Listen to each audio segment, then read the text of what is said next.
We have all known for a long time that the mainstream media is dying on its backside, and what they come out with is crazy. Crazy like a sack full of cats. I don't know if that's a real saying, but I just made it up. Hit the like and the share button for me. Make sure you are subscribing. Get that bell notification button turned on as well. Now, in the last couple of days, the media outlets, the television pundits have sent people to watch Man United games purely to watch the body language of Ruben Amorim.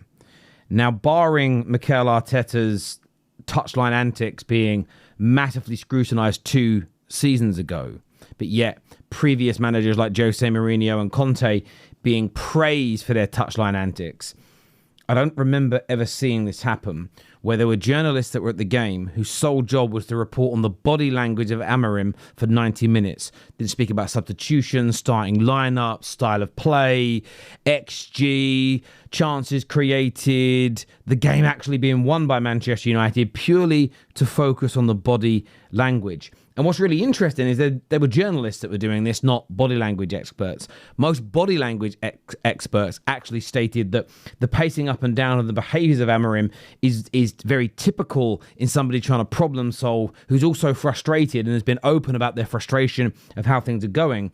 But yet the ex-pro footballers and the sort of sports journalists were completely misreading it. And of course you have to be an expert to read body language. The same as the mainstream media always talk about things like net spend that does not exist in the realms of football. Clubs do not use it. And it was a strange weekend. Now, I've criticised Ruben Amorim myself. I've criticised him. He's deserved criticism. I think it's absolutely right that his job is under pressure. Doesn't mean I think he should necessarily be sacked. Doesn't mean I'm also fully behind him. I've lost a little bit of faith in what Manchester United are doing after that Grimsby game, absolutely. But I still want to hear professional punditry. Let's take a little listen to this here, because for me, this is absolutely scraping the barrel. The problem at the moment, Amorim, he's great in the press conferences, but because he's not winning, and it's like, oh, shut up, stop speaking, you keep your mouth shut. If he was winning, we'd all go, this fella, what a character, what a personality. You know, that's you know, the top and bottom of it. So when I say that, this just shows the agenda that the TV companies have pushed into people like Jamie Carragher. He's essentially saying that everything the manager is saying and doing is right. Great character, he's charismatic, he's good at communicating. I think a lot of what he says makes sense to these, especially these ex-pros. But because he's not winning, they want him to shut up. Because he's not winning, don't say the right things, don't put the right attitude out there because you're not winning. We've got to play it down. We can't have you doing and saying the right things when you're not winning, because maybe we'll have to focus on the real, true root cause problems at Manchester United rather than spinning it into being another managerial problem. Yes, managers in the past deserve to be sacked. Some of our managers were past their best and not good enough.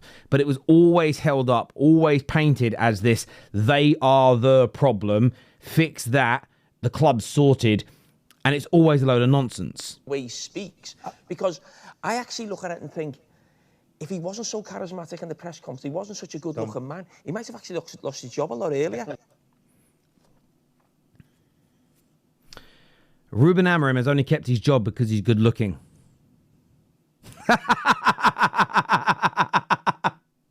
That is what we have now stooped to. That is what we have stooped to. Ruben Amorim has only kept his job. Sir Jim, Ineos, Barada, Wilcock, all of them. It's nothing to do with the process, nothing to do with trying to build a squad, nothing to do with the data that proves that we should have won more games this season, nothing to do with wanting to give a manager time, nothing to do with trying to build a squad for him. Think of all the... Whether you agree with those reasons or not is irrelevant. Okay? It's all irrelevant. Whether you agree with them or you disagree with them, according to Jamie Carragher, all of it's nonsense. The only reason that Ineos have kept him at the job is because they're in love with him. They've fallen in love with how he looks. Oh, he speaks so well. He's so handsome and rugged and masculine. Oh, we can't sack him. Oh, my God. He's too good looking. What is this? What in the KY jelly is this? Genuinely, what in the KY jelly are we listening to here? Ruben Amorim is only still the Manchester United manager because he's good looking. He could very well be still the Man United manager because their owners are incompetent.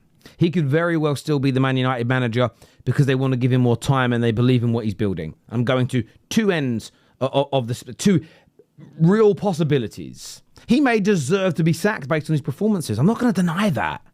The amount of wins he's had, the Grimsby game, if he was sacked, I think people would have gone, even if you disagreed, you'd have said, I get it. But no one believes it's because he's good looking, but this is now going to become a narrative and one I will push back against because it's nonsense. He is not in the job because he talks well in press conferences and because he's good looking. Got a little bit of salt and pepper coming through his hair because the ladies love him, because the men are falling in love with him. None of us know the true reason. We can all give a hypothesis. We can all give a reasoning. We can all break it down and say why. But I think this, again, is lazy journalism and is agenda-driven. And you will now see, you'll see it across socials. You can come back to this video. By the way, like the video, subscribe, turn on the bell notification. You will now start to see people talk. Oh, you know what? You're right. He talks a lot. He talks his way out of trouble. It's because he's charming. It's because he's silver-tongued. It's because he's good-looking. Oh, my club. Oh, my God. My club's in even more trouble than I thought. It's just crazy. It's genuinely crazy. And we've seen this type of behavior before when media outlets and pundits were talking about Jose Mourinho being a bully because he didn't want Schweinsteiger to be in his squad. Although it turns out to be correct, Schweinsteiger was well past his best. When they lied when Jose said he loves living in Manchester, but what is a bit of a disaster is that when he goes out, the paparazzi follow him around everywhere. And the media headline was, Jose says life in Manchester is a disaster. This is where I'll defend my manager, even if they've got to go. This is where I'll defend any football club's manager, even when they're doing a bad job. Because this is nonsense. This is absolute truffle. And I get that rivals will want to jump on it because they don't like Manchester United, and I can understand that to a certain degree. But this is Jamie Carragher, one of the most recognisable faces in English football for the past 30 years, with massive platforms, huge privilege, and the ability to inject true knowledge and an understanding into what's going on. And this is what he goes with. Now, he'll say, I know what he'll say, Terry, it's, first of all, who are you? Secondly, he'll say, it's just a bit of a joke. I didn't really mean it. Of course, it's more about performances. If you don't mean it, don't say it. Because I don't think you mean it as a joke. I believe you and the producers have cocked this up, sort of concocted this before the show. You've said it. You'll say it was meant in a jovial way, but it's about planting seeds for the meltdowns, for the reactions, so that you can then say, if things continue to struggle, I'm seeing United fans say what I said a few weeks ago. I'm right, aren't I? I know exactly what he's doing. And for me, this just goes to show the level of quality now that we get from professional pundits, ex-pros, when it comes to educating us on the game. The manager's looks and charisma are the reason they're keeping jobs. How attractive the manager is the reason. Absolutely crazy. Let me know your thoughts and feelings in the comment section below, people, and we'll see you all again soon. Peace.